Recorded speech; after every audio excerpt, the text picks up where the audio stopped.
സുഹൃത്തുക്കളെ, ഇന്നാണ് നമ്മുടെ കുഴിക്കോട്ട ശനി. കുഴിക്കോട്ട ശനിയുടെ ഐതിഹ്യങ്ങളെക്കുറിച്ച് ഞാൻ നിങ്ങൾക്ക് പറഞ്ഞു തരാം. യേശുവിൻ്റെ ജെറുസലേമിലേക്കുള്ള പ്രവേശനത്തെ അനുസ്മരിപ്പിക്കുന്ന കോഴിക്കോട്ട കുരിശുമരണ സമയത്ത് യേശുവിൻ്റെ മേൽ എറിയപ്പെട്ട കല്ലുകളെ പ്രതിനിധീകരിക്കുന്നു.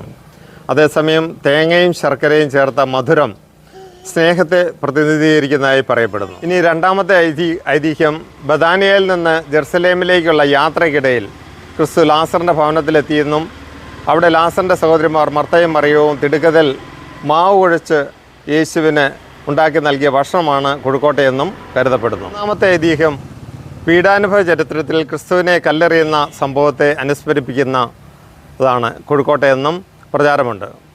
ക്രിസ്തുവിൻ്റെ തൈലാഭിഷേകം നടത്താൻ ഭക്തസ്ത്രീകൾ കരുതി വെച്ച സുഗന്ധദ്രവ്യങ്ങൾ അടക്കം ചെയ്ത പാത്രത്തെ സൂചിപ്പിക്കുന്നതാണ് മധുരം അകത്ത് ചേർത്ത കുഴിക്കോട്ടയെന്നും അഭിപ്രായവും ക്രൈസ്തവർക്കിടയിലുണ്ട്. ചരിത്രം എന്തായാലും നമ്മൾ ക്രിസ്ത്യാനികൾ ഇന്ന് കുഴിക്കോട്ടയെല്ലാം ഉണ്ടാക്കി നമ്മൾ കുഴിക്കോട്ട ശനി ആചരിക്കണം. പ്രത്യേകിച്ച് എൻ്റെ പ്രവാസി സുഹൃത്തുക്കളെല്ലാം ആചരിക്കണം എന്ന് ഞാൻ നിങ്ങളെ എല്ലാവരെയും അറിയിക്കുകയാണ്.